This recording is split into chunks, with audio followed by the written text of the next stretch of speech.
안녕하세요. 캔들피그의 이런저런 시간입니다. 지금 현대차의 대규모 미국 투자 소식에 온 언론이 시끌시끌하고 트럼프도 자신의 관세 정책의 효과를 다시 한번 증명하는 기회가 되어서 기쁜 마음을 숨기지를 못하고 있는데요.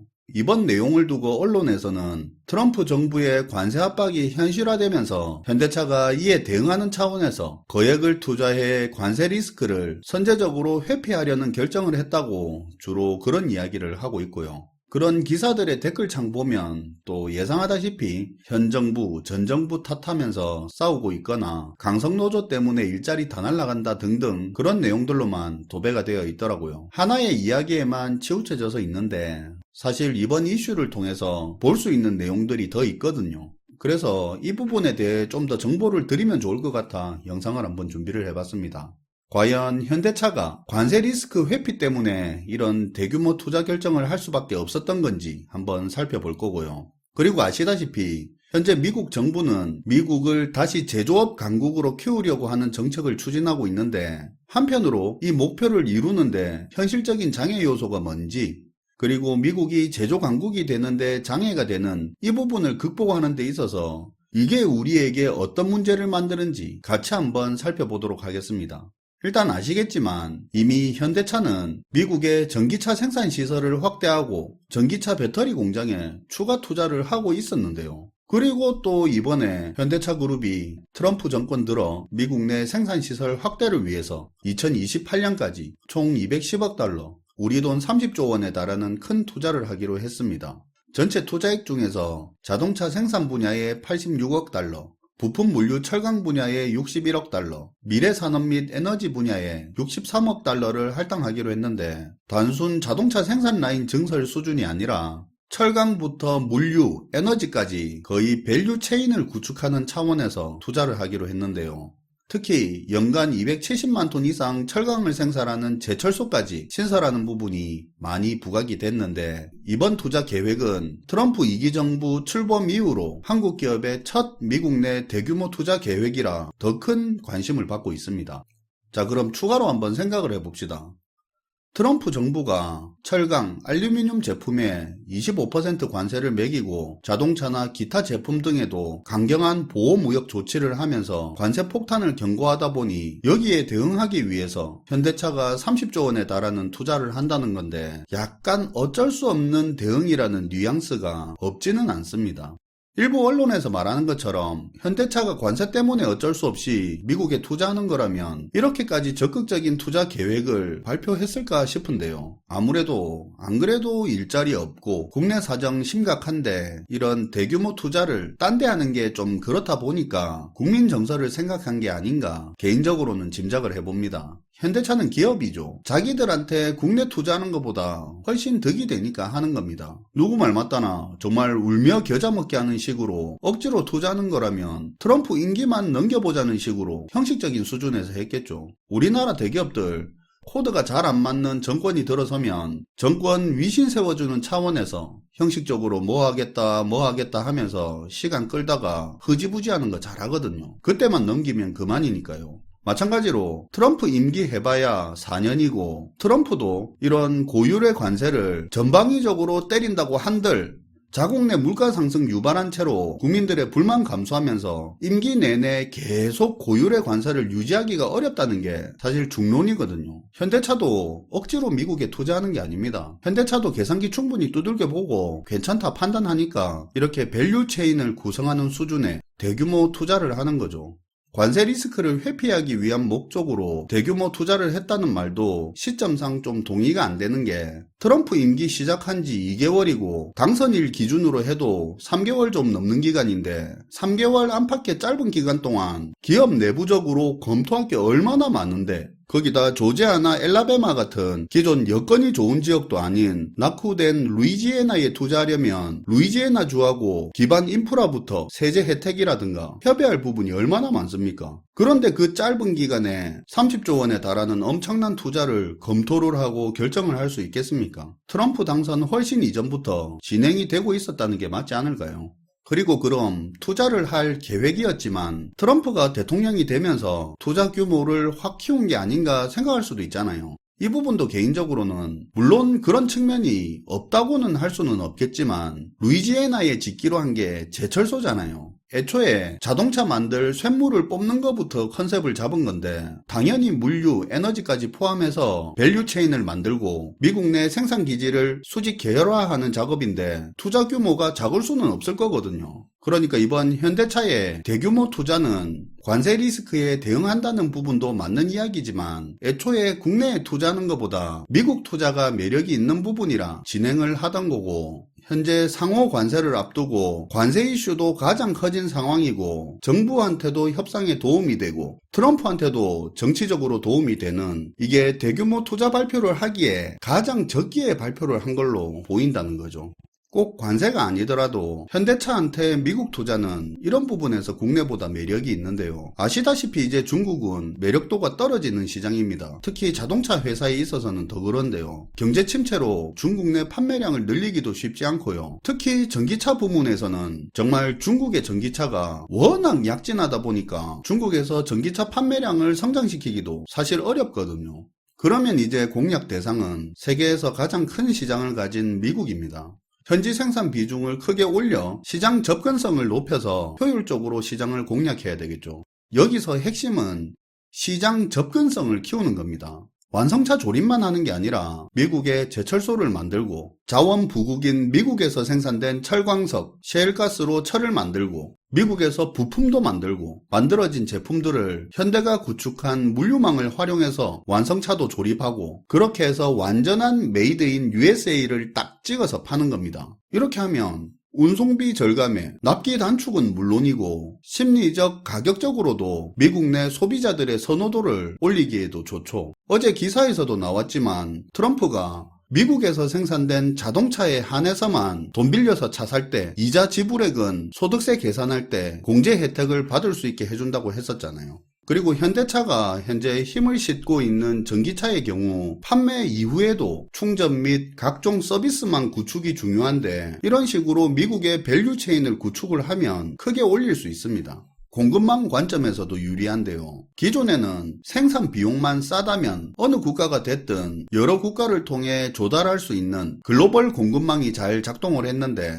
팬데믹과 미중 무역 갈등을 겪으면서 이 공급망이 안정성을 더 우선시하는 지역 공급망으로 많이 재편이 되었습니다. 특히 북미 지역은 더 그렇죠. 트럼프 정부 들어서 그 흐름은 더 강해지고 있는데 가장 안정적인 공급망은 자국 내 공급망입니다. 그래서 미국에서 다 생산해서 조달해 안정적인 공급망을 구축하는 거예요. 뿐만 아니라 연방정부는 물론이고 미국 각 주정부에서도 해외 기업들 공장을 유치하기 위해서 부지를 제공한다던가 세금 감면, 인프라 지원 등 이렇게 경쟁적으로 나서다 보니까 기업 입장에서도 투자 비용을 상쇄시킬 수 있는 그런 포인트들이 많다 보니까 물론 미국에서 생산하는 게 개발도상국에 비해서 인건비가 높더라도 이런 인건비 부담을 어느 정도 보전받고 투자 수익성을 확보할 수가 있거든요. 실제 상황이 이러니까 미국 시장을 노리는 국내 제조기업들이 인건비나 무슨 노조 문제 등이 아니라 하더라도 국내보다 미국 투자를 선호할 수밖에 없는 거예요. 관세 리스크도 관세 리스크지만 기업 입장에서 국내에 투자를 늘릴 만한 그런 메리트가 딱히 안 보이거든요. 마냥 기업들한테 서운해할 수도 없죠.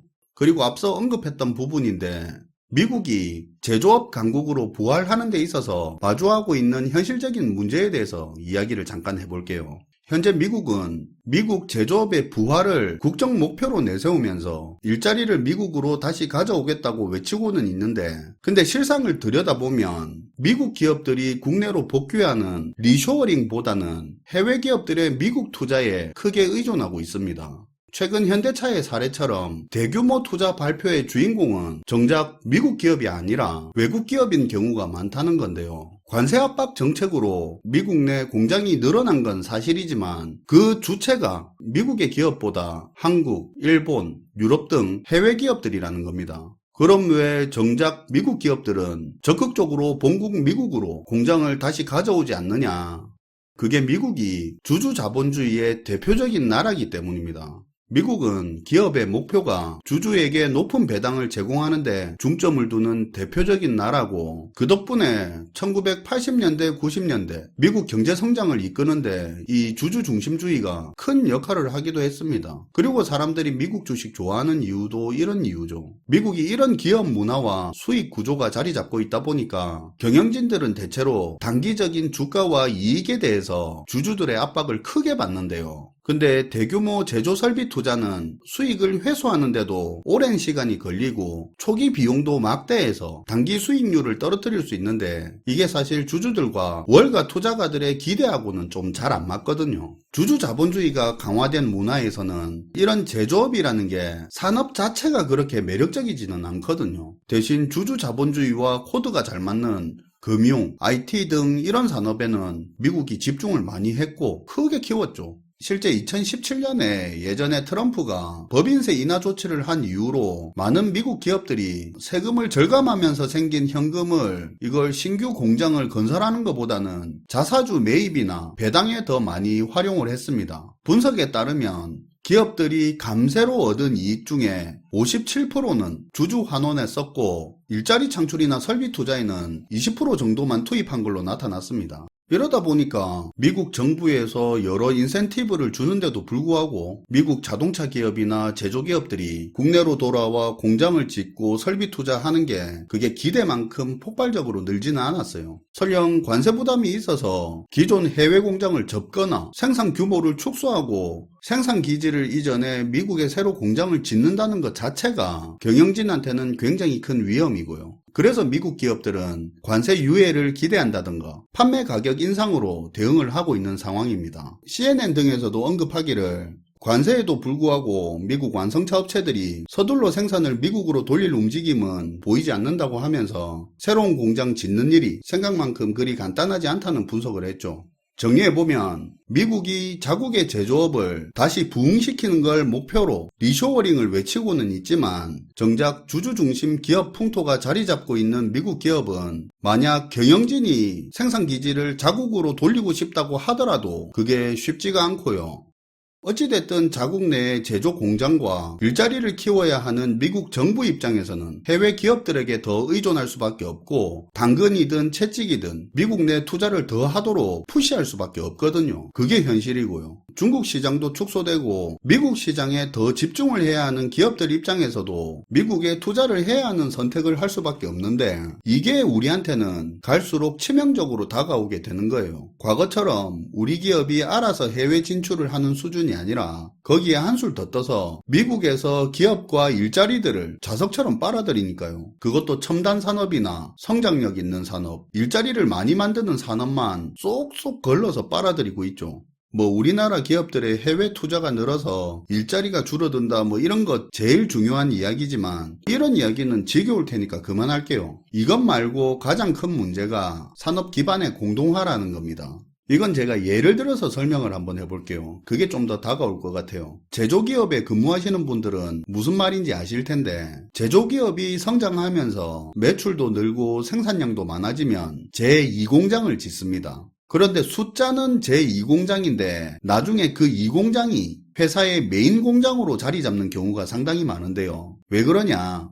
보통 1공장은 대부분 회사 창립 시기에 세운 공장들이거든요. 그래서 상대적으로 규모도 작고 인건비나 임대료가 저렴한 지역에 세우는 경우가 많습니다. 이런 데는 교통이 불편하거나 물류에 불리한 위치인 경우도 많죠. 반면에 제2공장은 어떠냐? 회사가 어느 정도 성장한 이후에 자금력과 시장을 확보한 상태에서 세우는 경우가 많아서 제2공장은 보통 처음부터 큰 그림으로 짓습니다. 보통 규모도 1공장보다 크고요. 위치도 고속도로 인근이나 항만 등 물류 관점에서 유리하고, 설비도 처음부터 확장성이나 장기적 안목으로 최신 설비, 자동화 기술을 많이 반영을 해요. 당연히 이러니까 제2공장이 1공장보다 생산 효율성도 높고 품질도 우수한 경우가 많은데요. 이렇게 2공장을 신설하고 나서 보통 기업들이 공장의 역할을 어떻게 바꾸냐면, 1공장은 R&D나 테스트용 제품, 시제품, 특수 주문을 생산하는 공장으로 기능을 바꿉니다. 그리고 2공장을 주력 제품과 대량 생산을 담당하는 곳으로 만드는데요. 자동차 부품 회사를 예로 들자면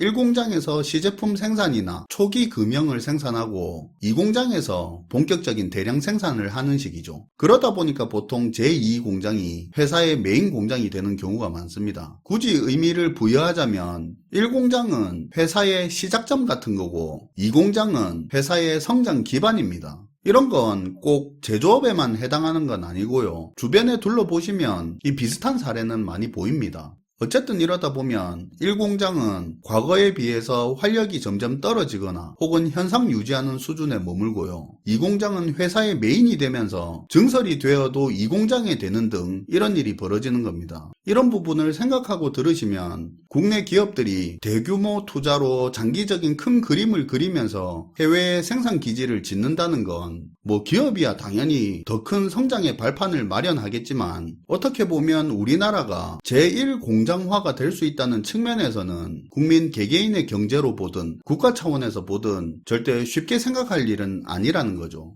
그리고 또 하나, 핵심 기술과 R&D 역량이 해외로 빠져나갈 수 있다는 부분입니다. 원래 첨단 산업일수록 생산 현장과 R&D는 더 밀접하게 연계되는 특징이 있는데요. 서로 딱 붙어 있어야 된다는 말인데 지금 기업들이 미국에 생산시설 투자하는 게 대체적으로 첨단 제품 생산을 위한 거거든요. 자동차의 경우 전기차고, 그 말은 일반적인 일자리뿐만 아니라 고급 인력, 핵심 기술도 인프라와 함께 같이 이동하면서 핵심 기술과 R&D 역량이 해외로 빠져나가버리는 그런 문제가 있을 수 있다는 겁니다. 물론 이건 당장의 문제는 아니고 장기적으로 큰 문제가 되는 건데요. 이건 국가 차원에서 기술 주권과 산업 경쟁력 저하로 연결이 되는 거고요. 특히 첨단 산업에서 기업이 생산 기지를 옮기면서 핵심 엘리트 인력들이 같이 국외로 빠져나가는 건 이건 진짜 많은 산업 전문가들이 우려하는 문제예요. 예를 들어 생산 기지를 미국에 옮기면서 국내의 핵심 엘리트 인력들 그중 일부가 같이 미국에 나갔다고 쳐요. 이 인력이 갔다가 돌아오면야 상관이 없겠지만 이 사람들이 미국에 눌러앉는 게 낫겠네 생각할 수도 있고, 미국에서 일하다가 그 회사 평생 있을 건 아니잖아요. 특히 엘리트 인력들 같은 경우는 미국에서 갈 수 있는 좋은 회사가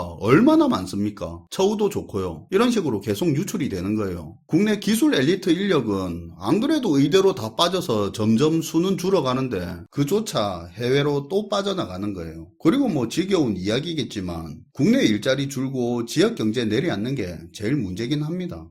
어쨌든 국내 기업들이 개발도상국에서 보편적인 제품 만들려고 생산 기지를 옮기는 게 아니라 선진국인 미국에 첨단 제품을 생산하기 위해서 대규모로 생산 기지를 이전할 때 그런 부분과 관련된 여러 이야기를 해봤는데요. 사실 좀 더 할 이야기는 많은데 지겨워하실 것 같아 더 하지는 못하겠고, 이런 부분도 있다는 걸 같이 생각해 주시면 좋을 것 같아 오늘 내용을 준비를 해봤습니다. 장기적인 산업 흐름을 이해하는데 유익한 내용이었으면 합니다. 시청해 주셔서 감사하고요. 지금까지 캔들피그의 이런저런 시간이었습니다.